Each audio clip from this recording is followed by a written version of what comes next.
ये 5 ऐसे शब्द हैं जिनका यूज आप सुबह से लेकर शाम तक कम से कम 2 से 3 बार तो कर ही देते हो। ये शब्द है get, let, have, make, help. लेकिन कुछ बच्चों को इनके बारे में पता नहीं है कि इनको हम पॉजिटिव वर्ब की तरह किस तरह से यूज करते हैं। हो सकता है कि आपने अब तक पॉजिटिव वर्ब की बहुत सारी वीडियोस देखी हो, इनके रूल के साथ और इनकी जो सही डेफिनेशन है उसके साथ पढ़ने वाले हो। तो चलिए वीडियो को शुरू करते हैं। तो देखिए, सबसे पहले हम देखने वाले हैं मेक। मेक का मतलब आज तक आपने देखा है बनाना, कोई चीज बनाना। लेकिन जब हम इसको पॉजिटिव वर्ब की तरह पढ़ेंगे तो इसका मतलब होता है करवाया या फिर करवाना। किसी से कोई काम करवाया या फिर किसी से कोई काम करवाना। अब देखिए, यहां पर जो मेक है इसका जो स्ट्रक्चर है वो किस इस तरह से है। इस स्ट्रक्चर में यूज करके आपको मेक का यूज करना है। इसमें सबसे पहले सब्जेक्ट आता है, फिर हेल्पिंग वर्ब आती है, फिर मेक आता है, फिर आपका ऑब्जेक्टिव केस आएगा, हिम या हर, इस तरह से। उसके बाद वर्ब की फर्स्ट फॉर्म आएगी और फिर आपका ऑब्जेक्ट आएगा। लेकिन यहां पर जो ये मेक है, देखिए, आप सेंटेंस को ऐसे तो है नहीं कि आप एक ही टेंस में बनाओगे। आप उसको प्रेजेंट में भी बनाओगे, पास्ट में भी बनाओगे, फ्यूचर में भी बनाओगे, और इसके भी इंडेफिनेट में, कंटिन्यूअस में, परफेक्ट में, परफेक्ट कंटिन्यूअस में। तो मतलब ऑलराउंडर आप सेंटेंसेस बनाओगे। तब आपको मेक को अपने टेंस के अनुसार मेक, मेड, मेकिंग, मेक्स, इस तरह की इसकी अलग अलग फॉर्म्स में चेंज कर देना है। तो चलिए देखते हैं किस तरह से मेक का हम यूज करते हैं एग्जांपल्स के द्वारा। देखिए, उसने मुझसे झूठ बुलवाया। अब पहले आप मेक का असली मीनिंग समझिए कि पॉजिटिव वर्ब में इसका असली मीनिंग क्या है। इसका असली मीनिंग ये है कि हम किसी से कोई काम करवाते हैं या फिर कोई हमसे कोई काम करवाता है। अब ऐसा हो सकता है कि हम उस काम को मतलब करना नहीं चाहते, लेकिन फिर भी किसी ने हमसे फोर्स किया, हम पर दबाव डाला, या फिर किसी ने हमसे प्यार से बोला और हम वो काम करने के लिए राजी हो जाते हैं। अब यहां पर लिखा हुआ है उसने मुझसे झूठ बुलवाया। इसका मतलब क्या है? सेंटेंस को ढंग से पढ़ो कि मैं झूठ बोलना नहीं चाहता था और उसने मुझसे झूठ बुलवाया। हो सकता है कि आपने झूठ बोला और आपका झूठ पकड़ा गया हो, तब आप बोल रहे हो मैं झूठ बोलना नहीं चाहता था पर उसने मुझसे झूठ बुलवाया। तो मतलब किसी ने किसी से कोई काम करवाया, तो बोलोगे ही मेड मी टेल अ लाई, यानी कि उसने मुझसे झूठ बुलवाया। अब देखिए, बुलवाया कौन सा टेंस है? पास्ट का है। कौन सा? इंडेफिनेट। तो हमने मेक का कर दिया made. He made me tell a lie, इस तरह से। एक और देखिए, वह मेरे से किताब पढ़वा रहा है। मतलब वो मुझसे किताब पढ़वा रहा है। मेरा मन नहीं है पढ़ने का, लेकिन फिर भी वो मुझसे पढ़वा रहा है, यानी कि कोई मुझसे कोई काम करवा रहा है। तब आप बोलोगे he is making me read the book. अब यहां पर देखिए, पढ़वा रहा है अभी कार्य चल रहा है, यानी कि प्रेजेंट का कंटिन्यूअस टेंस है। और जब कंटिन्यूअस होगा तो उसमें हम इजमार जरूर लगाएंगे, आपको पता है। तो ही सब्जेक्ट है, इजमार में हमने इज लगा दिया क्योंकि ही के साथ आता है इज। उसके बाद जो वर्ब है वो हमेशा हमें मेक ही रखनी है।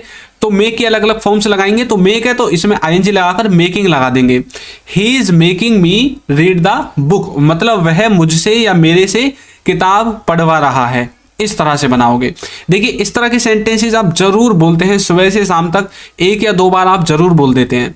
कोई मुझसे कुछ करवा रहा है। देखिए, राजेश मुझसे लिखवाता है। अब ये ऐसा सेंटेंस है जो हमेशा होता है, जो काम हमेशा होता है, यानी कि प्रेजेंट का इंडेफिनेट। जैसे वो मुझसे लिखवाता है, मुझे चलवाता है, मुझे पिटवाता है, मतलब डेली बेसिस पर या फिर जब भी करवाता है वो ही करवाता है। देखिए, राजेश मेक्स मी राइट। अब यहां पर देखिए, मेक के साथ ईएस लग गया। क्यों लगा? क्योंकि प्रेजेंट का इंडेफिनेट है और आप जानते हैं प्रेजेंट इंडेफिनेट में हम वर्ब के साथ एस या ईएस लगाते हैं। तो यहां पर राजेश के बाद हमने जो मेक है उसमें ईएस लगा दिया। मैंने बोला था ये मेक ही, मेड, मेकिंग, मेक्स, इस तरह से चेंज होता रहेगा। समझ में आ गया? Rajesh makes me right.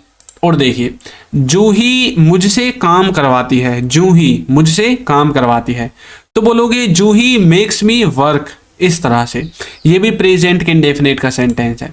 Anil मुझे बेवकूफ बना रहा है, यानी कि वो मुझे बेवकूफ बना रहा है। तो बोलोगे अनिल इज मेकिंग मी फूल। अनिल मुझे बेवकूफ बना रहा है, पागल बना रहा है। वह मेरे को आइसक्रीम खिलाता है। तो कैसे बोलोगे, he makes me eat ice cream. इसका मतलब ये नहीं है कि वो मुझसे रेडी वाले से लेकर खिलाता, नहीं, वो आइसक्रीम मेरे पास लाता है और मुझे खिला देता है, मतलब मुझसे खिलाने का काम करवाता है। समझ में आ गया। और देखिए, राजू मुझे पानी पिलवा रहा है, तो बोलोगे Raju is making me drink water, यानी कि राजू मुझसे पानी पिलवा रहा है। वह मुझसे खाना पकवाता है, तो बोलोगे he makes me cook the food, he makes me cook the food. आपने उसे मेरे से पिटवाया, तो बोलोगे you made me beat him, मतलब मैं उसे पीटना नहीं चाहता था लेकिन आप हो उसको पिटवाने की वजह। पॉजिटिव वर्ब इसीलिए इन्हें कहा जाता है क्योंकि ये होती है किसी काम को करवाने की वजह।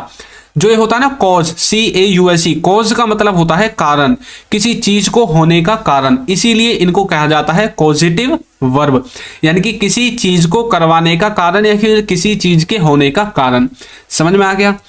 यदि आपको स्पोकन इंग्लिश के लिए इंग्लिश सीखनी है तो ये एकदम ये लगा लो 200%, 100% नहीं 200% वाला टॉपिक है जो कि आपको हमेशा याद रहना चाहिए। नेक्स्ट है गेट। अब हमने पढ़ा था मेक का मतलब है करवाना, अब गेट का मतलब है करवा दूंगा। कई बार आप बोलते हैं ना, हाँ मैं करवा दूंगा, तुम चले जाओ मैं अपना आप देख लूंगा, मैं अपना आप करवा दूंगा, बोलते हो ना कई बार ऐसे। मेक में सिर्फ 2 पर्सन होते हैं, एक मैं एक आप। जैसे कि मैंने आपसे वीडियो दिखवाई, मैंने आपसे काम करवाया, मतलब एक आप हो और एक मैं हूं बस। लेकिन जो गेट है ना, इसमें मैं भी हूं, आप भी हो और काम को करने वाला भी है, यानी कि इसमें 3 जने हो जाते हैं। देखिए, करवा दूंगा। अब मान लीजिए मेरा कोई काम था, मैंने आपसे बोला भाई तुमने वो काम नहीं करवाया मेरा अभी तक, और आप मुझसे बोल रहे हो हाँ मैं करवा दूंगा, मतलब ना तो मैं काम को कर रहा हूं ना आप कर रहे हो। काम को करने वाला कौन है, कोई तीसरा व्यक्ति है। तो इसमें 3 जने होते हैं जिसमें से ना मैं करूंगा ना आप करोगे, काम को करने वाला कोई थर्ड पर्सन होता है। इसका जो स्ट्रक्चर है, इसमें सबसे पहले सब्जेक्ट, फिर हेल्पिंग वर्ब, फिर गेट, फिर आपका ऑब्जेक्टिव केस आएगा, यू हिम हर, इस तरह से। ये ऑब्जेक्टिव कहा जाता है, एक सब्जेक्टिव होता है एक ऑब्जेक्टिव, इनको ऑब्जेक्ट की तरह यूज करते हैं। और फिर उसके बाद वर्ब की थर्ड फॉर्म आएगी।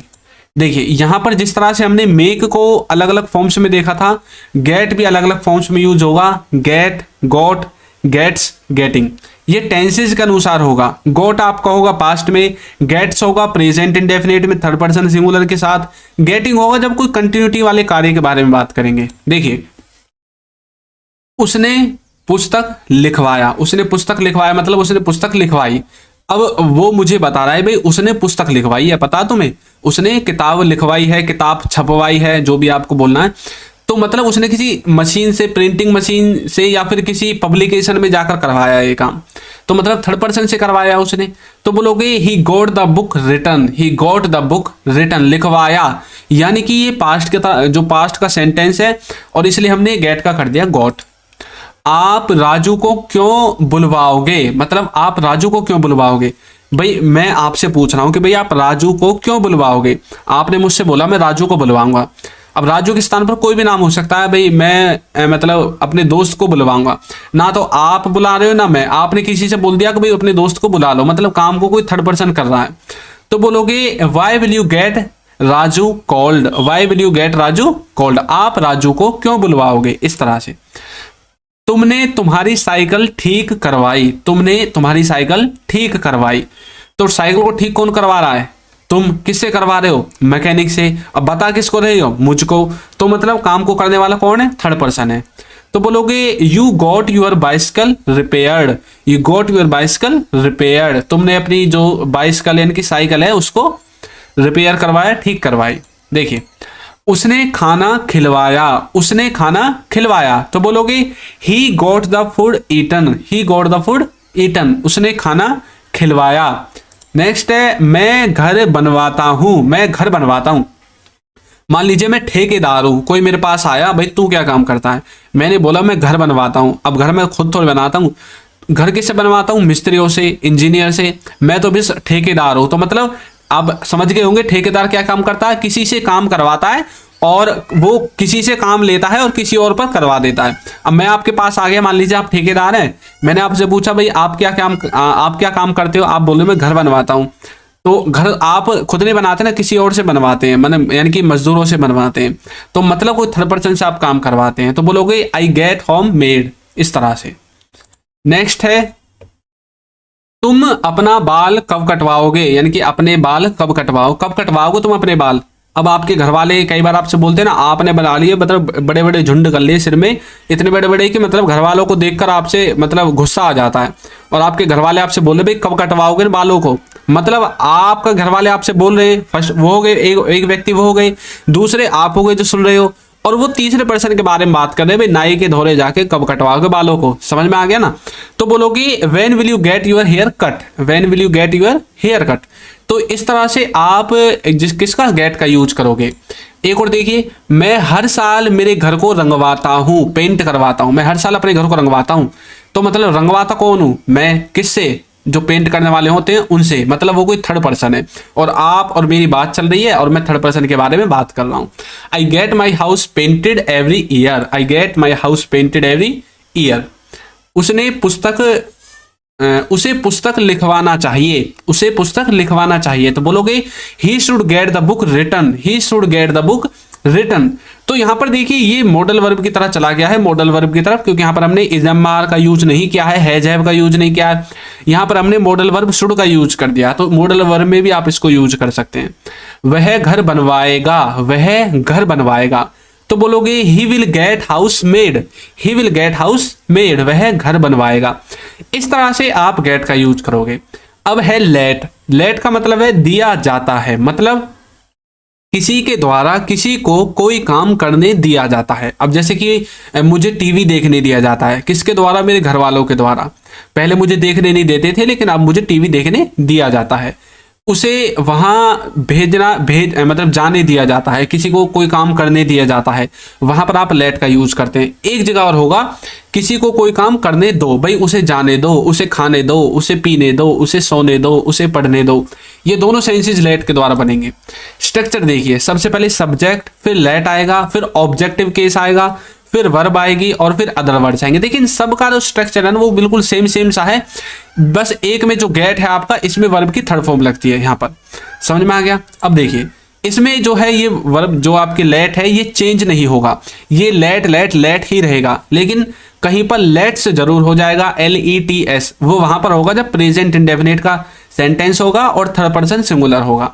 अब देखिए, उसे इस कमरे में सोने दो, मतलब उसे इस कमरे में सोने दो, मतलब किसी को कोई काम करने दो। तो बोलोगे let him sleep in this room, let him sleep in this room.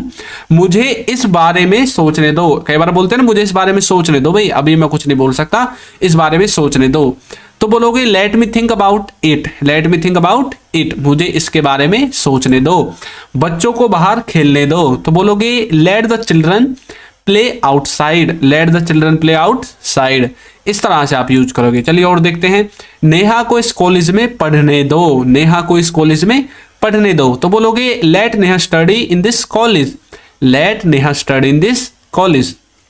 मुझे मेरा काम करने दो। तो बोलोगे let me do my work, let me do my work. उसे यहां रहने दो, उसे यहां रहने दो। तो बोलोगे let him stay here, let him stay here. इस तरह से लेट का यूज करोगे। उस लड़की को सवाल करने दो। तो बोलोगे let that girl ask a question, let that girl ask a question. तो मतलब उस लड़की को सवाल करने दो, उसे मत रोको, उसे सवाल करने दो। बोलते हो ना कई बार, मुझे डिनर कर लेने दो। कई बार ऐसा होता है आपके घर में शरारती बच्चे होते हैं और वो इधर उधर कभी बॉल फेंकते हैं, कभी कुछ फेंकते हैं, कभी कुछ फेंकते हैं। तो मतलब अब आप बोल रहे हो भाई इनको थोड़ी देर शांत कर लो, मुझे डिनर कर लेने दो, लेट मी टेक डिनर। इस तरह से उसे बाहर मेरा इंतजार करने दो। बोलते हो ना कई बार ऐसे, भाई करने दो इंतजार बाहर है। तो बोलोगे let him wait for me outside, let him wait for me outside.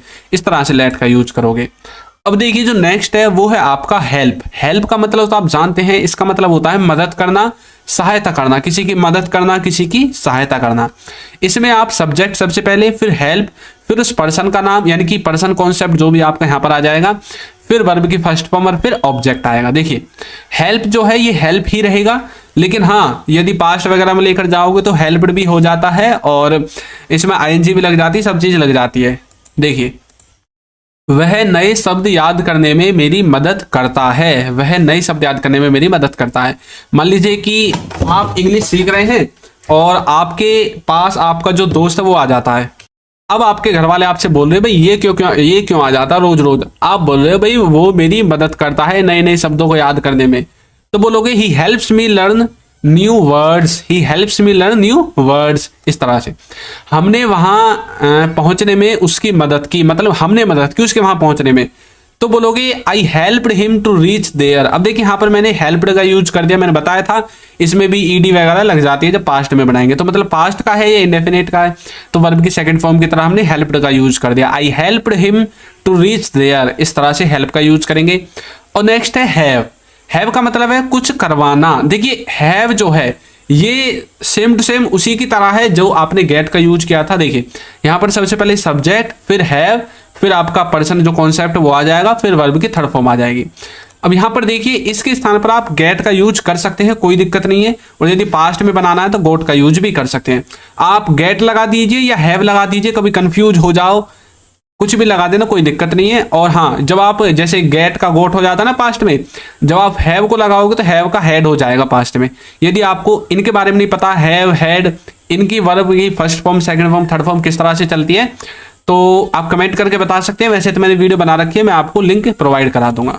देखिए मैंने अपने बाल कटवाए, मैंने अपने बाल कटवाए, तो बोल रहा हूं I had my hair cut. अब देखिए कटवाए पास्ट में चला गया, अब प्रेजेंट में होता तो हैव का यूज कर देते, लेकिन पास्ट में चला गया तो अब सेकंड फॉर्म हैड हमने लगा दी। हैव आता है पहले, फिर हैड आता है, फिर हैड आता है। इस तरह से इसकी सेकंड और थर्ड फॉर्म हैड होती है। मैंने फोन ठीक करवाया, तो बोलोगे I had the phone repaired, I had the phone repaired. इस तरह से आप हैव का यूज कर सकते हैं, किसमें, पॉजिटिव वर्ब की तरह। अब चलिए आपकी प्रैक्टिस के लिए मैं आपको सेंटेंस देता हूं। मेरी बहन को अब सोने दो, हमने उसे दिखवाया है, मैं फोन ठीक करवा रहा हूं। इनमें से जो भी आपसे बनता है उसको बनाकर कमेंट बॉक्स में कमेंट करके हमें बता दीजिए, तो इससे हमें यह लग जाएगा कि हाँ भाई आपने वीडियो को अंत तक देखा है और आपको पॉजिटिव वर्ब अच्छे से समझ में आ गए हैं। तो आपको ये वीडियो कैसी लगी है जरूर बताइएगा, और ऐप और बुक का लिंक नीचे डिस्क्रिप्शन में है। यदि आप नए हैं हमारे चैनल पर तो चैनल को सब्सक्राइब कर दीजिए, वीडियो को लाइक कर दीजिए, और एक अच्छा सा कमेंट करना तो बिल्कुल भूले ही ना। Thank you.